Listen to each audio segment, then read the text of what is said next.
여러분 안녕하세요.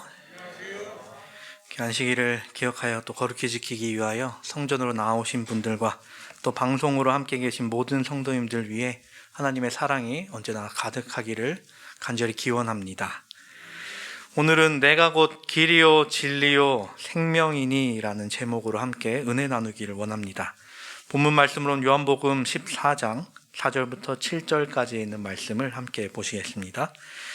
요한복음 14장 4절부터 7절까지 있는 말씀을 제가 봉독해 올릴 때에 성도님들께서는 눈으로 따라 읽어주시기 바랍니다. 요한복음 14장 4절부터요. 제가 봉독하겠습니다. 내가 어디로 가는지 그 길을 너희가 아느니라. 도마가 이르되 주여 주께서 어디로 가시는지 우리가 알지 못하거늘 그 길을 어찌 알겠사옵나이까. 예수께서 이르시되 내가 곧 길이요 진리요 생명이니 나로 말미암지 않고는 아버지께로 올 자가 없느니라. 너희가 나를 알았더라면 내 아버지도 알았으리로다. 이제부터는 너희가 그를 알았고 또 보았느니라. 아멘. 길이라는 것은 우리가 살아가는 데 있어서 아주 중요한 역할을 합니다. 근데 우리가 지금은 어딘가를 갈 때 길이 있고 없고를 별로 생각하지 않죠. 우리나라는 길이 잘 뚫려 있기에 그것에 대해서 별로 걱정할 것이 없습니다. 잘 뚫려 있는 것뿐만이 아니라 계속해서 또 길을 뚫고 있어서 더 좋은 길, 더 편한 길을 뚫고 있어서 그 길이 새로 열리고 있습니다. 옛날에는 동해나 속초 쪽을 가려고 하면 이제 미시령이나 한계령을 넘어 그 꼬불꼬불한 길을 넘어가야 했었습니다. 그 길을 오르락내리락 하다 보면 어린아이들 가운데서는 멀미를 심하게 하는 아이들도 있곤 했었습니다. 근데 이제는 고속도로도 뚫리고 터널도 뚫리면서 이제 아주 편하게 동해 쪽을 갈 수 있게 되었습니다. 이것뿐 아니라 어떤 시골도 웬만하면 길이 있어서 갈 수 있죠. 하지만 길이라는 것은 우리가 생각해 보면 우리가 가기 전에 이미 누군가가 갔던 것이라는 것입니다. 그것은 우리가 등산을 할 때 더 많이 느낄 수 있습니다. 우리가 등산을 할 때 보통 길을 따라 산을 타죠. 하지만 그 길 또한 누군가가 먼저 처음 올라갔고 그 뒤를 따라 또 다른 사람들이 올라갔기에 이렇게 생겨나게 된 것이죠. 우리가 일반 도로 같으면은 아스팔트가 깔려 있고 걷는 길에는 도보가 깔려 있지만 하지만 산은 어떻습니까? 가끔 계단이 설치되어 있는 곳도 있지만 그런 게 있지 않은데도 우리가 딱 봐도 여기는 길이다라는 것을 알 수 있습니다. 다른 데는 풀도 나져 있고 나뭇가지도 막 많이 떨어져 있는데 그것이 없는 단 하나의 길이 우리 눈에 딱 들어옵니다. 등산을 한 번도 안 해봤다면 모를까 등산을 경험해 본 사람이라면 지금 여기가 길인지 아닌지를 명확히 구분해낼 수 있을 것입니다. 근데 그 길 또한 누군가가 이미 갔던 길이고 많은 사람들이 지나갔다는 것을 의미하고 있습니다. 새로 생긴 길일 경우에는 그렇게 구별할 수 없어서 나무에 끈을 매달아 놓는 경우도 있죠. 하지만 분명 거기는 끈을 매달아 놓은 사람이 있었다는 것입니다.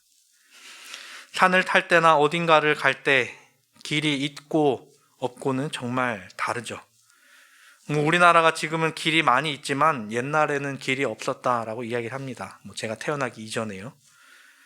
경부고속도로를 뚫기 전만 해도 우리나라는 변변찮은 고속도로 하나 없었다고 이야기를 하죠. 하지만 이렇게 계속 길을 뚫다 보니 우리나라의 물류가 발전하게 되고 또 여행이 발전하게 되었습니다. 오늘 주문한 물건이 내일 택배로 받다가 이제는 새벽에 택배로 받는 새벽 배송까지 생기기도 했습니다. 그렇다면 예수님 당시에는 어땠을까요? 예수님 당시에도 이 길이라는 것이 매우 중요했었습니다. 이스라엘을 정복했던 나라 로마를 하면 무엇이 떠오르시나요? 네, 바로 길입니다. 그래서 나온 말이 모든 길은 어디로 통한다고요? 로마로 통한다라고 이야기를 합니다. 로마는 어떤 도시나 나라를 정복하게 되면 가장 먼저 했던 일이 이 길부터 닦았다라고 이야기를 하죠. 그래서 로마가 만든 길의 길이를 쭉 재봤을 때 약 8만 킬로미터 정도의 도로가 되었다고 합니다. 지구 한 바퀴가 4만 킬로니까 지구 두 바퀴 정도 돌 수 있는 둘레의 길에 만들어냈던 것이죠. 이 로마의 길은 로마 시대에 멈추지 않았습니다. 우리가 미국으로 가보겠습니다. 미국의 철로 폭을 한번 생각해 보겠습니다. 미국의 철로는 4피트 8.5인치라고 합니다. 우리나라처럼 센티미터나 미터를 쓰지 않아서 좀 복잡하긴 한데, 이제 센티미터로 환산하면 143.51cm, 51cm. 이 폭은 어떻게 결정되었을까요? 5피트라거나 4피트 5인치도 아니고 4피트 8도 아니고 4피트 8.5인치라니요. 미국의 철로가 이렇게 된 이유는 영국에서 넘어온 사람들이 그렇게 만들었기 때문이죠. 영국에서 넘어온 사람들이 영국에서는 그 길을 사용했기 때문에, 그 도로 폭을 사용했기 때문이었습니다. 그렇다면 영국은 왜 선로 폭을 이렇게 딱 떨어지지 않게 만들었을까요? 그것은 바로 마차의 크기에 맞추어서 길을 만들었기 때문이었습니다. 로마에서 영국으로 군대를 파견할 때 도로를 만드는데 그 도로에는 홈이 있었다라고 합니다. 그 홈은 로마 황제의 마차를 비롯해 대부분의 마차들이 그 길을 갈 때 바퀴가 망가지지 않도록 하기 위함이었다고 합니다. 이제 그 홈의 폭이 그대로 기차 선로의 폭이 되었다라는 것이죠. 근데 이게 미국 철로에서만 그친 것이 또 아닙니다. 미국이 우주 왕복선을 만들어 놓고 이제 발사대까지 그것을 옮겨야 되는데, 이제 그 중간에는 터널도 있었겠죠. 근데 그 터널 사이즈 역시 이 철로의 사이즈로 만들었기 때문에 우주 비행선의 이 사이즈 규격도 그것에 맞추어서 만들어졌다는 것입니다. 결국 우주 왕복선조차 어떻게 보면 로마 시대의 길에 맞춰서 만들어지게 되어버렸습니다. 길이란 것은 최초의 누군가에 의해서, 그리고 나보다 앞선 누군가에 의해서 만들어졌습니다.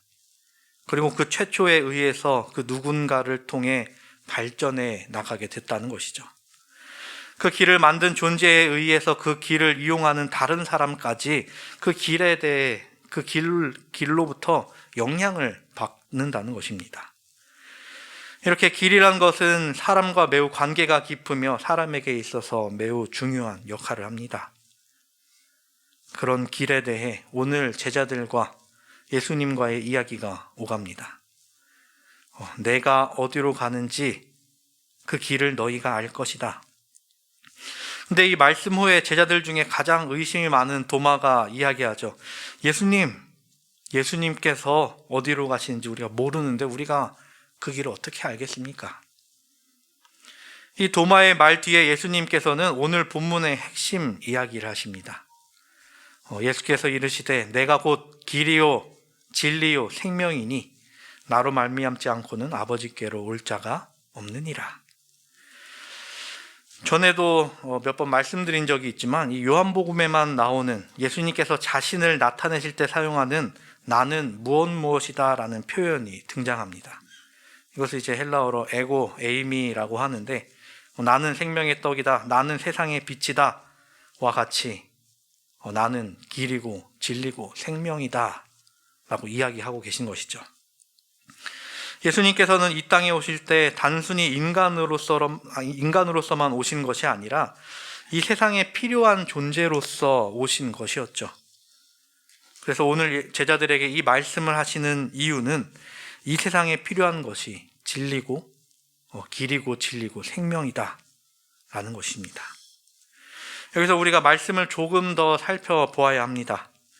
우리가 읽는 한글 성경에는 내가 곧 길이요 진리요 생명이니라고 이렇게 적혀 있지만 원래는 이 말이 그렇게 단순하지 않다는 것입니다. 이 말씀을 원문으로 살펴보면 길, 진리, 생명 이 세 단어 앞에는 그라는 관사가 붙게 됩니다. 그래서 원래대로 하면 그 길, 그 진리, 그 생명이 된다는 것이죠.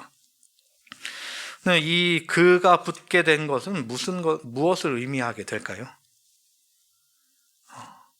세상에는 정말 많은 길이 있지만 예수님은 다른 어떤 길이 아니라 유일한 길이다 라는 것이죠. 그리고 세상에는 참 많은 진리가 이야기될 것이지만 예수님만이 유일한 진리가 될 것이다 라는 것입니다. 또한 세상에는 수많은 생명이 있지만 예수 그리스도만이 유일한 생명의 근원이 되신다라는 것입니다. 이 점에 있어서 우리가 주목할 것은 예수님께서는 세상 어떠한 것들과 절대로 타협하지 않으신다는 것입니다. 세상 사람들은 교회, 기독교를 보고 보수적이다, 배타적이다 라고 이야기를 하죠. 물론 기독교가 다른 사람들로부터 손가락질을 받는 이유는 다른 종교를 존중하지 않고 그들에게 가끔 해를 가하기도 하기 때문이죠. 절을 찾아가서 불당을 엎어버린다거나 다른 동상을 부순다거나 말이죠. 물론 이 모든 일은 욕먹어도 할 말이 없는 일입니다. 근데 우리가 해야 하는 것은 다른 종교를 공격하는 것이 아니라 우리가 가진 진리를 지켜야 하는 게 가장 큰 목적이죠. 그런데 그런 모습을 보고 다른 사람들은 기독교는 꽉 막혔다라고 이야기를 합니다. 좀 더 열린 마음이 필요하다라고 여기에 보여져 있죠. 물론 영혼 구원 사업을 위하여 세상 사람들에게 좀 더 친근해져야 하고 그들이 쉽게 다가올 수 있게 하는 것들은 필요합니다. 하지만 그들을 불러 모으기 위하여 우리가 가진 진리에 세상 것을 섞게 된다면 어떻게 될까요? 이미 이와 같은 일을 통해 어떤 일이 벌어졌는지에 대해서는 우리가 너무도 잘 알고 있지 않나요? 원래라면 이 교회가 하나였죠. 그 전에 있던 구교 포함해서 하나였습니다. 그 구교를 우리가 천주교, 카톨릭이라고 부릅니다. 그들 역시 기독교로 포함이 됩니다. 초기 사도교회부터 이어져 왔던 그 핍박이 밀라노 칙령 이후 멈추고 로마의 국교가 그리스도교가 됩니다. 그런데 순수한 신앙이 그들에게 전해졌다면 모를까, 로마의 국교화에 그 국교화 이후에 여러 종교를 가졌던 사람들이 교회 안으로 들어오죠. 그리고 그들의 세력이 커지면서 교회에 영향을 끼치기 시작을 합니다. 그들이 원래 가졌던 이교 사상이 교회 안에 흘러 들어오면서 교회가 혼란에 빠지게 되는 것입니다.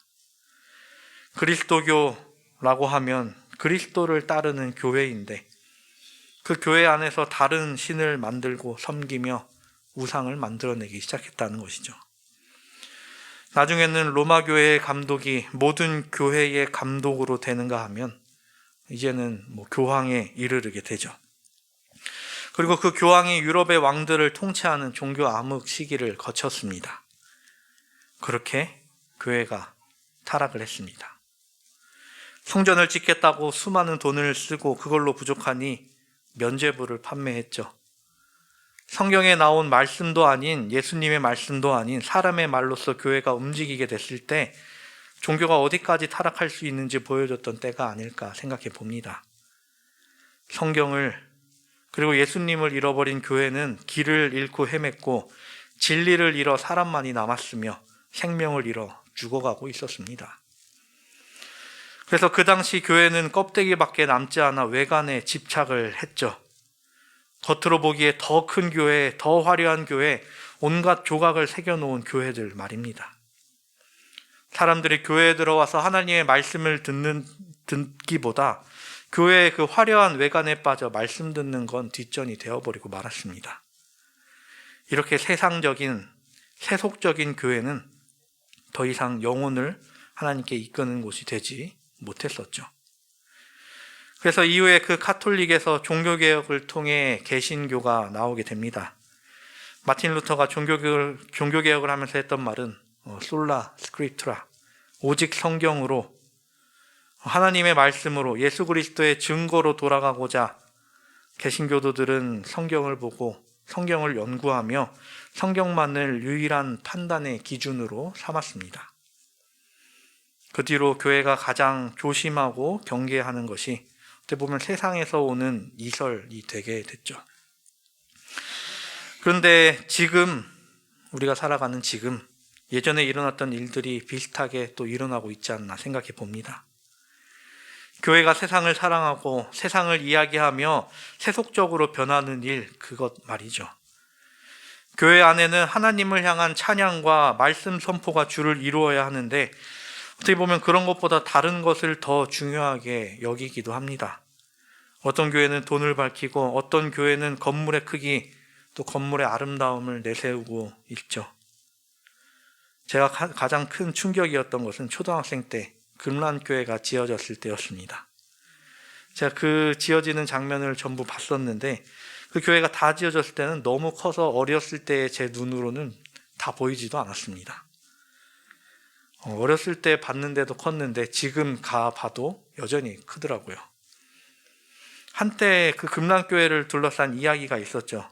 금란교회를 비판하고자 하는 목적은 아니지만 그 금란교회 주변 망우동 근처에서 장사를 하려면 금란교회를 다녀야 된다. 그 금란교회에 딱지가 붙어있지 않은 교회 가게는 장사를 할 수 없다라는 이야기가 있기도 했었습니다. 그뿐만이 아니라 한때 금란교회와 관련된 얘기가 방송에서 꽤 많이 다뤄지기도 했었죠.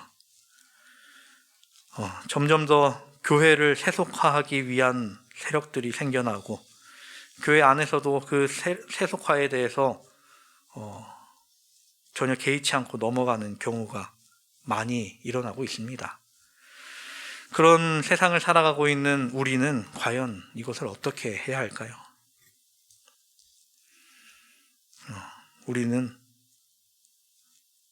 우리가 해야 할 일은 그렇게 별것이 없다고 생각을 합니다.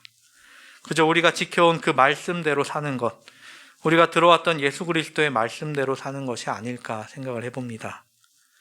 예수님께서 말씀하시죠. 내가 곧 길이요 진리요 생명이니 나로 말미암지 않고는 아버지께로 올 자가 없느니라. 예수님께서 이 말씀을 하시던 당시도 참 여러 가지 이설들이 많았을 때라고 합니다. 그 당시 영혼이 자기 힘으로 하늘에 간다는 영지주의 사상과 또 그 외의 기타 사상들이 유행했다고 합니다. 그러나 그런 것들과 타협하는 혼합주의를 예수님께서는 절대 용납하지 않으셨다는 것이죠.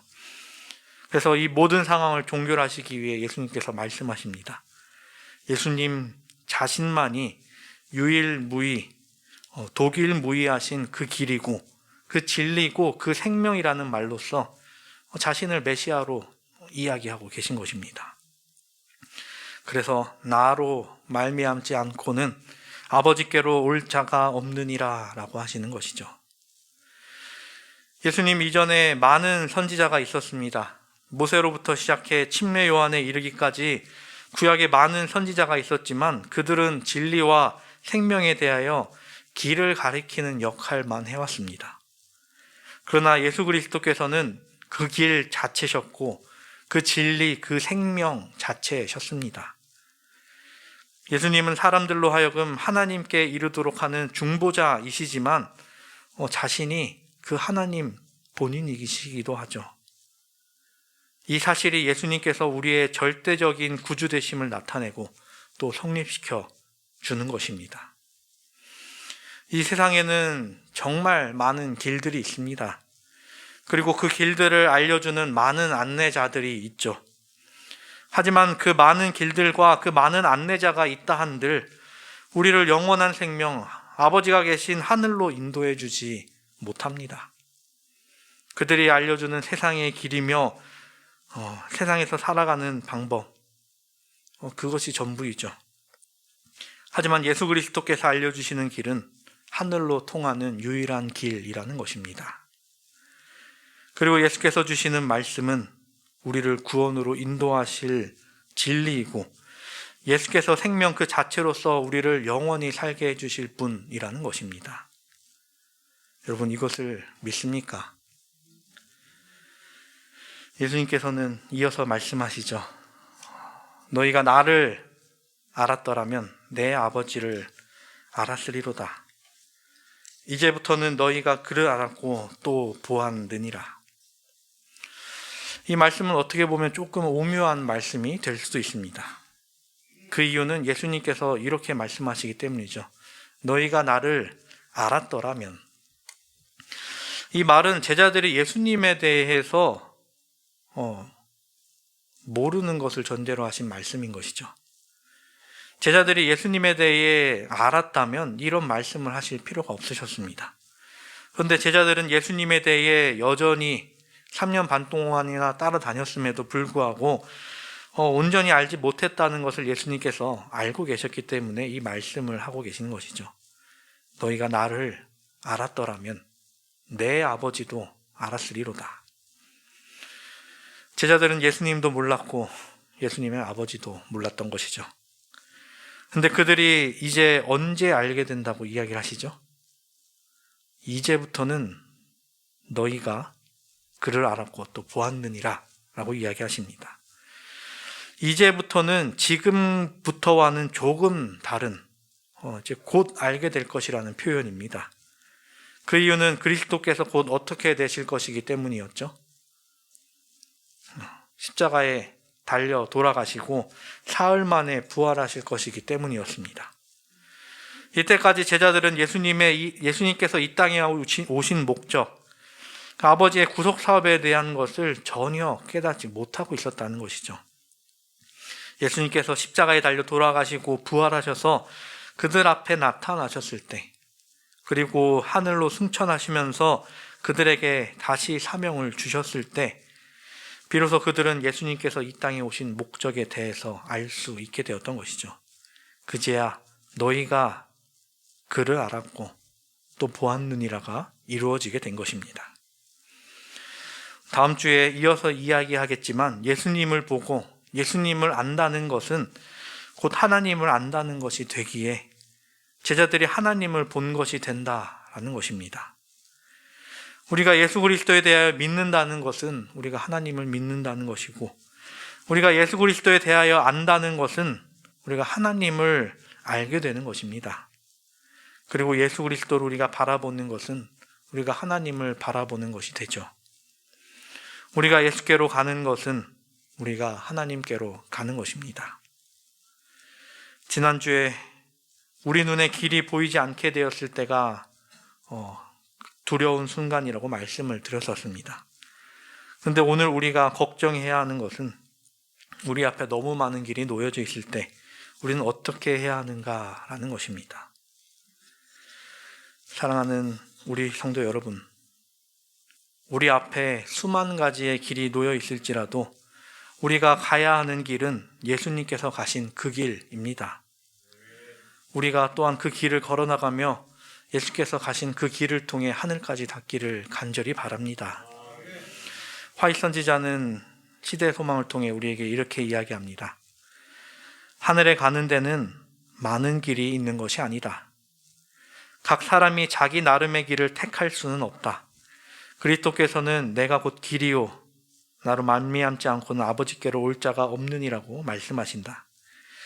여인의 후손이 뱀의 머리를 상하게 할 것이라고 선포되었던 첫 복음이 에덴에서 전해진 이래 예수께서는 길이요 진리요 생명으로서 높이 들리셨다.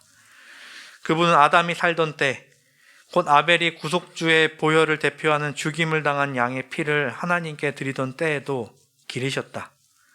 그리스도는 부조들과 선지자들이 구원을 얻은 그 길이었다. 그분은 우리가 그것을 통해서만 하나님께 접근할 수 있는 길이시다. 아브라함은 믿음으로 하나님께서 인도하신 그 길을 걸어 나갔습니다. 어떠한 길인지 눈에 보이지 않아도 예수께서 인도하시는 그 길이라면 그는 걸어 나갔습니다. 그의 아들 이삭도 그러했으며 이삭의 아들 야곱 또한 그러했습니다. 모세 또한 이스라엘 백성들을 그 길로 인도하였죠. 그리고 예수께서 이 땅에 직접 오사 그 길을 알려주시고 그 길을 통해 우리가 진리로 생명으로 인도되게 하셨습니다. 이 세상이 알려주지 못하는 길, 그 진리, 그 생명을 예수께서는 우리에게 알려주시고 또한 주시겠다 약속하고 계시는 것입니다. 물론 우리는 이 세상을 살아가지만 우리가 나가는 길은 세상을 향한 길이 아니라 저 하늘을 향한 길이 되기를 간절히 바랍니다. 세상은 우리에게 더 좋은 길, 더 넓은 길, 더 편한 길을 알려주며 그것으로 우리를 유혹하지만 그 길 끝엔 결국 영원한 사망만이 존재할 뿐이죠. 하지만 예수께서 인도하시는 길은 다른 길에 비해 좋아 보이지 않고 좁아 보이고 불편해 보이지만 그 길 끝에는 우리에게 영원한 상급이 주어질 것입니다. 예수께서 보이시는 길, 그리고 예수께서 먼저 가신 그 길을 향해 발걸음을 멈추지 않고 나아가 하나님 계신 하늘에 도달해 영원한 하늘 백성으로 살아가는 우리 모두가 되기를 바라면서 말씀을 줄이겠습니다.